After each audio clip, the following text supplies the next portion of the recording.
I have Ableton. I got both of these guys. Or we could do just Ableton. Or we could do just the piano. So take a look.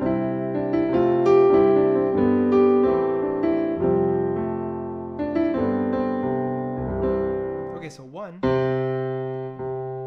4, 5, 6.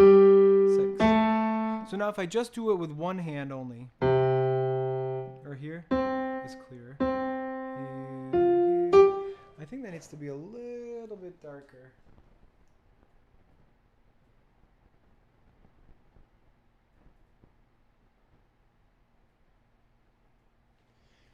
In order to see it better. 1, 4, 5, 6. Okay. So here's 1. Just do one hand. Let me go up here. 4, 5, 6. And you notice that 6 is minor. Sad. Right, compared to... Okay, it's a sad chord. Minor. 6 minor.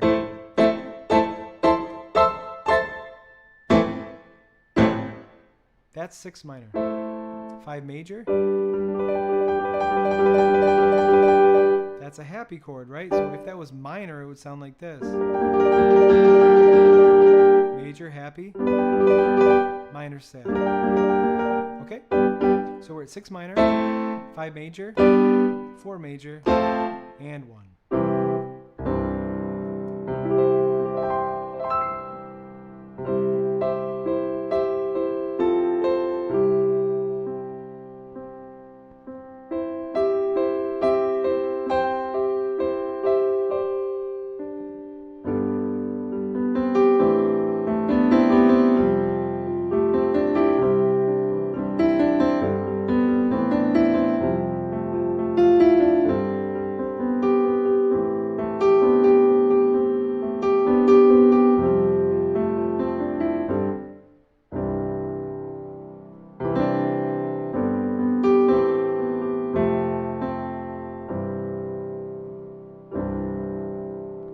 Take a look at that chord.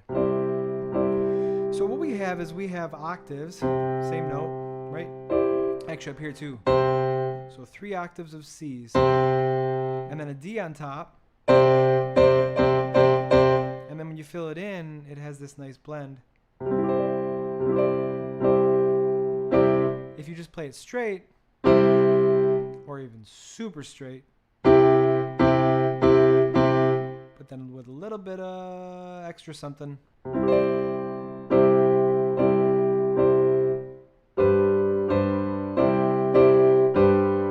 when you add though that dissonance, by itself it doesn't sound good at all. But when you put it in the frame of the chord,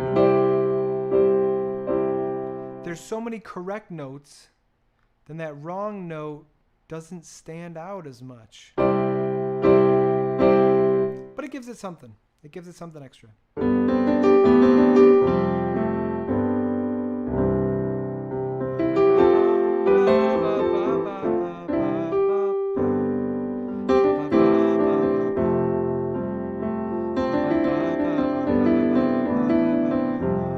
So what I'm doing there is I'm playing 4, 5, 6, and I know what those places feel like. It's a location. Here is a different location than this, which is a different location than this. So as I'm moving between those, almost like 3 platforms, 3 different platforms to stand on.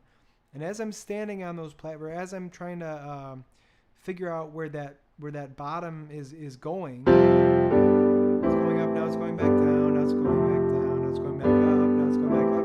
So, and if I jump from 6 to 4, the platform, I missed the 5 platform and I went straight down to the 4 platform. Or, right? So what I'm doing then is in the top, I'm playing a melody, I'm singing a melody line and realizing that some notes will work with the bottom chord and some notes won't work with the bottom chord. So if I'm playing this one works. This one doesn't really work. It's fighting. This one will work.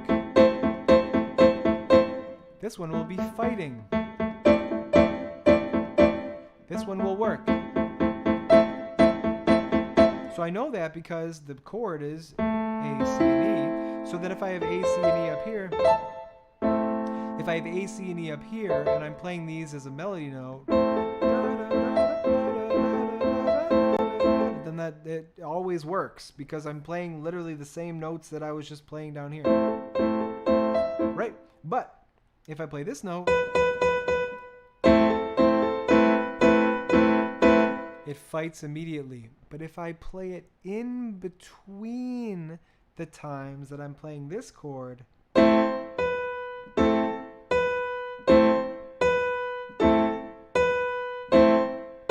I'm just passing through. Then I'm just passing through from C to A. And because I'm not playing this at the exact same time as the bottom chord, it works fine.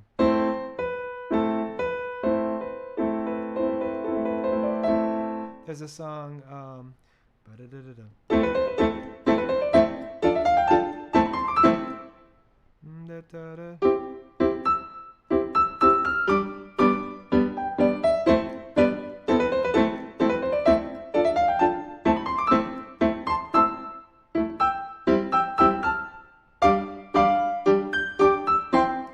something like that. So when you're playing, right? You're playing the B, you are hitting the note, but because you're playing it in between the times when you're playing this bottom chord, then it sounds fine.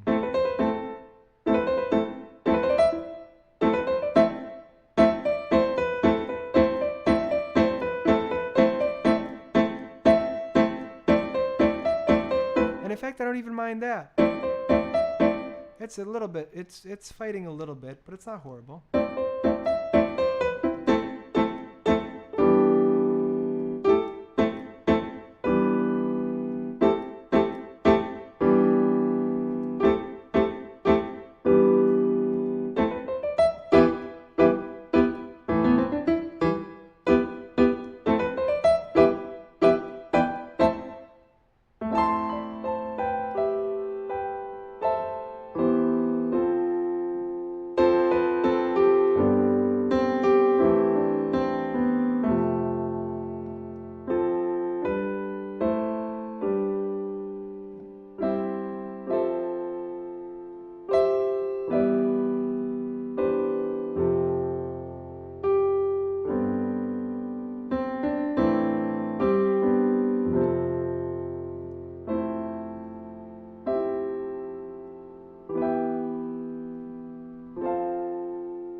Pocahontas.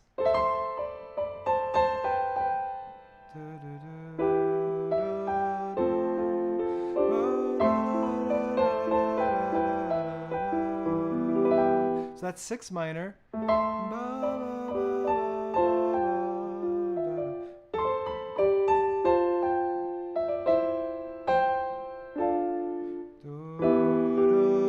I think it comes back up.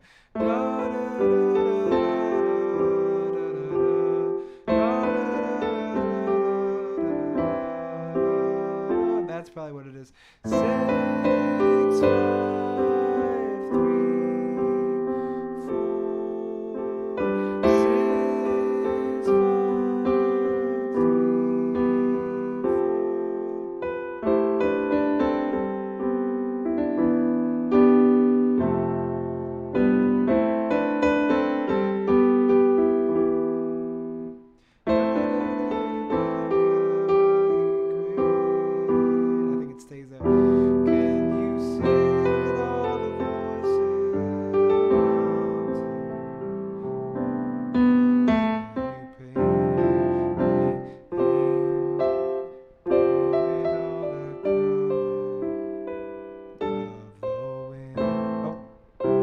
back home. The wind.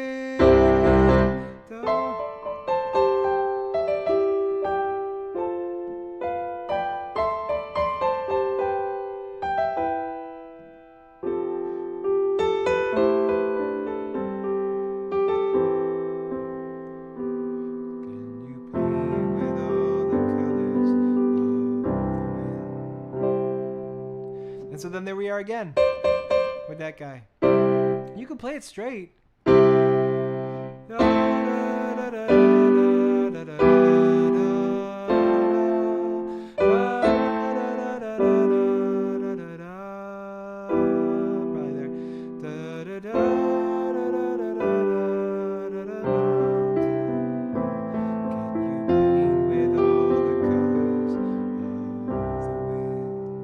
So this is 6 minor, 5 major, 4 major, 3 minor, so 6 minor, 5 major. Oh, and here we go to the 3 minor, 4. So just watch my bottom hand. It's just if you can see 1, 2, 3, 4, 5, 6, right? 1, 2, 3, 4, 5, 6.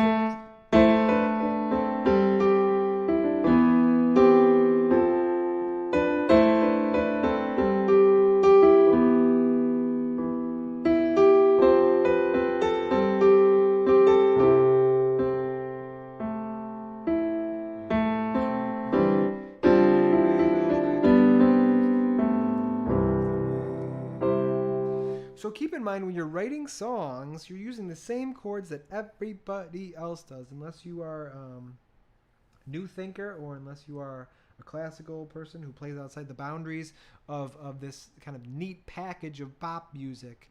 There are so many songs written with 4, 5, 6.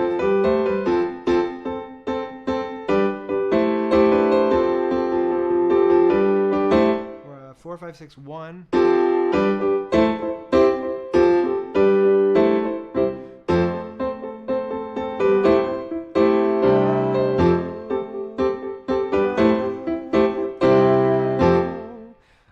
So if you're trying to write a pop song, then just start there. Start in the key of C.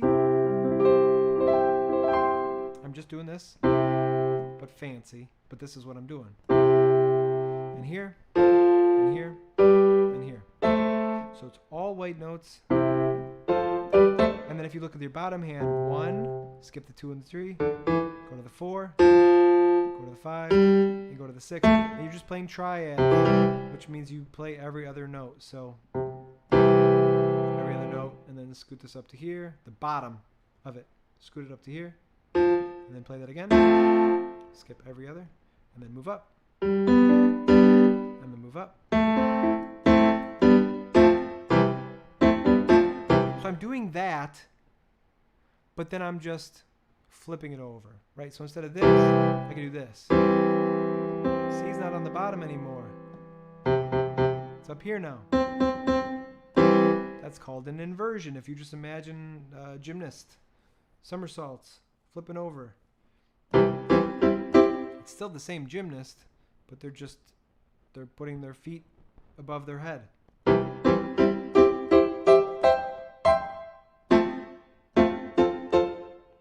Okay, so I'm doing that, and then I'm also leaving some notes out, and then I'm also adding some other notes that give it a little bit of spice. So the first thing to try to get away from this is to learn your inversions. This is a nice spread where the bottom is a 1, 5, 1. This right here is very clean and clear, and it's also a firm bass. You don't want to have this in the bass. Well, it sounds a little too crunchy when you're way down there. But ultimately, by spreading it out, having a little bit more space, a little bit more breathing room, that's a good foundation. And then on top, we're doing an inversion, which is just instead of this, you just take this and put it all the way up here. And then adding the D on top.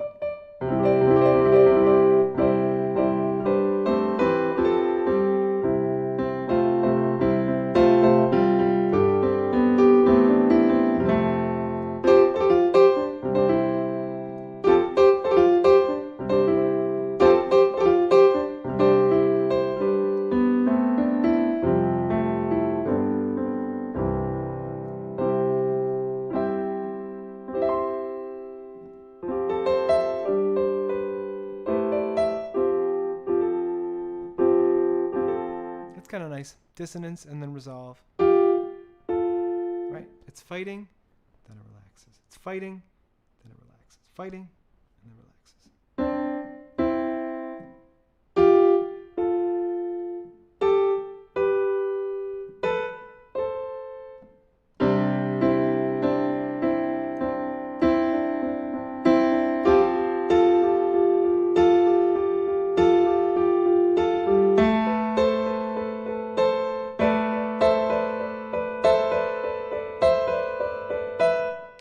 dissonant, those are moving thirds. So those are staying the same distance from each other, right? Just you skip a note, and then they both move.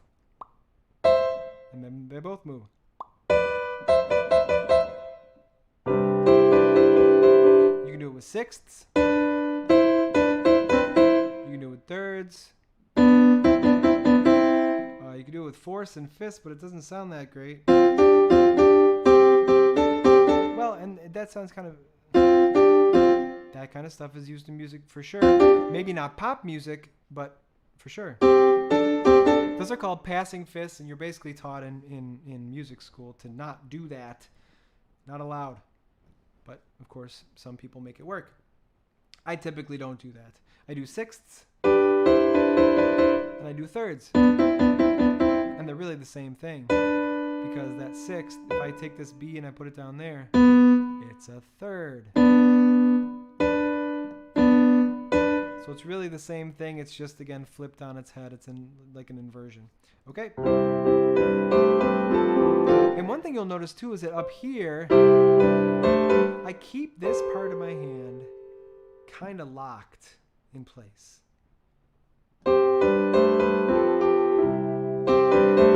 You can see in the bottom, I'm actually changing a lot of chords, right? 1, 5, 6, 5, 4, 5, 1. So I'm doing a lot of changes down here, but here I'm keeping my hand locked because then if I do that, I am allowed, I'm more able to play without thinking. I can just lock my fingers in place, and then because I know where they are, I can then make those judgments, right? I know how to change from here to here. I can actually reach a G chord, which is a 5, right here. This is an inversion, so this actually is here, and it just comes up here. So right in this, if I just leave my fingers here, I can play the 1. Again, this is flipped over. There's the 1, but then it goes up here. And then I can go right to the 5. Now, isn't that weird that the 1 is right next to the 5 if you play inversions? If you were doing that without playing inversions, it would be this, 1 to 5.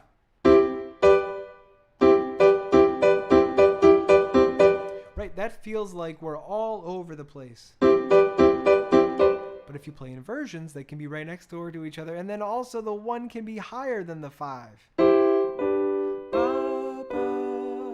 The flow, the motion of what's happening here is higher to lower. Is what you hear. Versus, which is just no good. It just doesn't work because it's not flowing. It's just jumping. It's just jumping from one place to another. So it doesn't have this flow at all. So when you use inversions and you can go from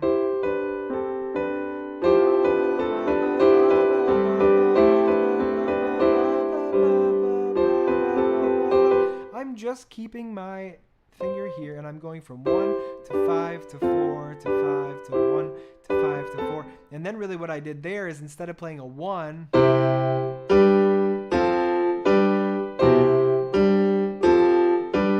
instead of playing that 1, I'm just doing 4, 5, 6 down here. Oh.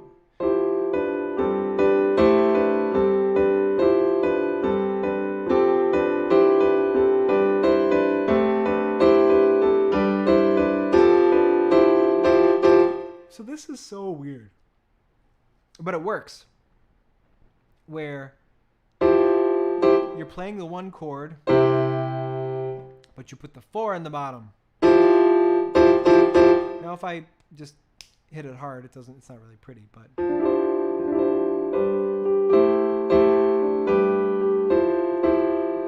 and it does rub, it does fight.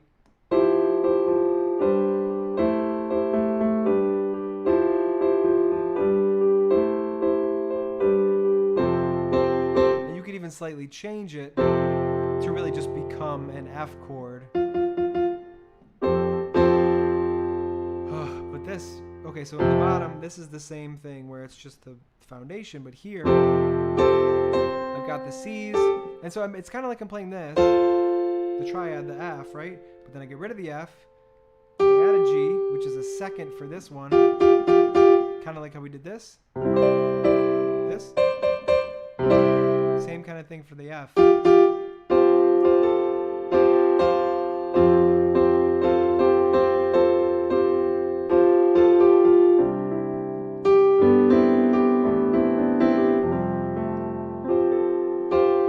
So I just get rid of the F, I add the G. And now it feels like it's kind of hanging. It's up in the air. Kind of floating. And then I'm back home. One is the foundation. I'm just done. I'm just on the ground level now. Right? But the 5 is floating. Or the 4 is floating. And the 5, I guess this feels like the home away from home. I can stay there. And I feel like it's a pretty good foundation. But as soon as I fall to the 4, it's tugging, it's pulling me back. I'm going down the slide almost.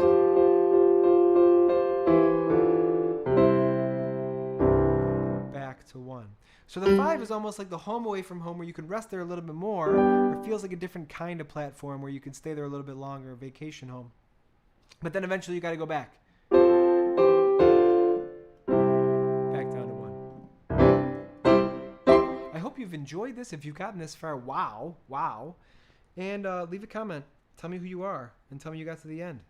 Hope you had a good day.